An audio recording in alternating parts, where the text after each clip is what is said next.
একটি পাকা সেতুর অভাবে ৫০ বছর ধরে জীবনের ঝুঁকি নিয়ে বাঁশের সাঁকো দিয়ে নদী পারাপার করছে ময়মনসিংহের ফুলবাড়িয়া উপজেলার কয়েক গ্রামের মানুষ। জরুরি প্রসূতি রোগীকে হাসপাতালে নেওয়া ও কৃষিপণ্য বাজারজাত সহ চরম ভোগান্তি পোহাতে হচ্ছে এলাকাবাসীকে। নির্বাচন এলে প্রার্থীরা পাকা সেতুর প্রতিশ্রুতি দিলেও পরে কেউ কথা রাখে না। স্থানীয় সরকার প্রকৌশল অধিদপ্তর সেতু নির্মাণের প্রস্তাব পাঠালেও অনুমোদন দিচ্ছে না ঊর্ধ্বতন কর্তৃপক্ষ। ময়মনসিংহ থেকে বাবুল হোসেনের তথ্য ও নুরুজ্জামানের ছবিতে প্রতিবেদন। ময়মনসিংহের ফুলবাড়িয়া উপজেলার বানান নদীর ওপর এই বাঁশের সাঁকো। প্রতিদিন এই সাঁকো ব্যবহার করে আক্তা ও আনহাদি সহ রাঙ্গামাটিয়া ইউনিয়নের কয়েক গ্রামের মানুষ।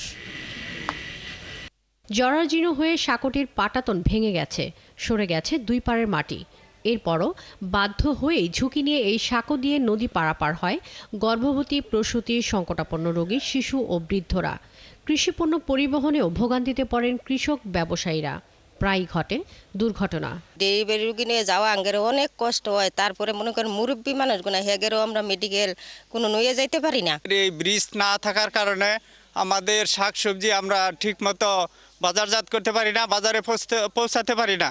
আমাদের শাকসবজি নষ্ট হয়ে যায়। স্কুলে যেতে লেট হয়ে যায় এই ব্রিজের জন্য। আমরা যাই প্রতিদিন এই ব্রিজ দিয়ে, সেজন্য আমাদের ভয় করে কখনো যদি এই ব্রিজ ভেঙে পড়ে যায় তখন আমাদের কোনো ক্ষতি হতে পারে। এই কয়েকদিন আগে এমনভাবে একটা মোটরসাইকেল নিচে পড়ে গেছে, পড়ে যাওয়ার পর সে আদমরা, তাকে নিয়ে তারপর খুব জরুরিভাবে হাসপাতালে নেওয়া হয়েছে। এই ধরনের ঘটনা প্রতিনিয়ত ঘটে থাকে, এই জন্য খুব ভয়ঙ্কর। এই এলাকারবাসী মানুষ খুব আতঙ্কের ভিতরে আছে। এলাকার ৯টি শিক্ষা প্রতিষ্ঠানের শিক্ষার্থী সহ ৫ থেকে ৭,০০০ মানুষ প্রতিদিন এই সাঁকো ব্যবহার করেন। গত ৫০ বছর ধরে এই নদীর ওপর পাকা সেতুর দাবি জানিয়েও কোনো ফল পাননি স্থানীয়রা। প্রতিবার নির্বাচনের আগে প্রার্থীরা পাকা সেতুর প্রতিশ্রুতি দিলেও কেউ কথা রাখেনি। এই ব্রিজটির পশ্চিম পাশে ৬-৭ হাজার লোকের আনাগোনা। বৃষ্টি না হওয়ার কারণে মানুষের ব্যাপক দুর্ভোগ। সরকারের কাছে করজ অনুরোধ, এই ব্রিজটি যেন পাকাকরণ করা হয়। অনেক এমপি, চেয়ারম্যান, মেম্বার সাহেব পাশ করার আগে জনগণের কাছে বিভিন্নভাবে প্রতিশ্রুতি দেয় এবং এই বৃষ্টি করার জন্য তারা বহুবার প্রতিশ্রুতি দিয়েছে। কোনো আদৌ ফল আমরা এখন পর্যন্ত পাইনি। তাই আমাদের এই বর্তমান সরকারের কাছে আবেদন যে এই আক্তা আনহাদি সংযোগ বৃষ্টি যেন দ্রুত পাকাকরণের ব্যবস্থা করা হয়। এই বৃষ্টি হলে ছেলেমেয়েরা ঠিকভাবে পারাপার হতে পারবে। অভিভাবক যারা আছে তারাও স্বাচ্ছন্দ্যে স্কুলে পাঠাবে, শিক্ষার হার বাড়বে। কাজে এই বৃষ্টি খুবই জরুরি প্রয়োজন। স্থানীয় জনপ্রতিনিধিদের দাবি, সেতু নির্মাণে বারবার আবেদন জানিয়েও কোনো কাজ হচ্ছে না। আর এলজিডির কর্মকর্তার দাবি, সেতু নির্মাণের জন্য পাঠানো প্রস্তাব ঊর্ধ্বতন কর্তৃপক্ষের কাছে ঝুলে আছে। সাবেক মহোদয় সাহেব এবং ইউনু এবং ওই পিওর সাথে কথা বলেছি এবং সকলে কথা বলে আমরা একটা দরখাস্ত দিয়েছি।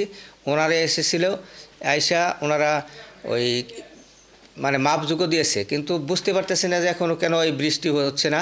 বাবুগঞ্জ আনহাদি রাস্তায় বানা নদীর উপর বর্তমানে কাঠের বৃষ্টি পাকাকরণের জন্য প্রস্তাব পাঠানো হয়েছে। যত দ্রুত অনুমোদন হবে তত তাড়াতাড়ি কাজটি বাস্তবায়ন হবে ইনশাল্লাহ। তবে আশ্বাস আর প্রতিশ্রুতিতে এখন আর বিশ্বাস করতে পারছেন না এলাকাবাসী। সেতু নির্মাণের দৃশ্যমান উদ্যোগ চান তারা। শাকিলা শম্পা, ৭১।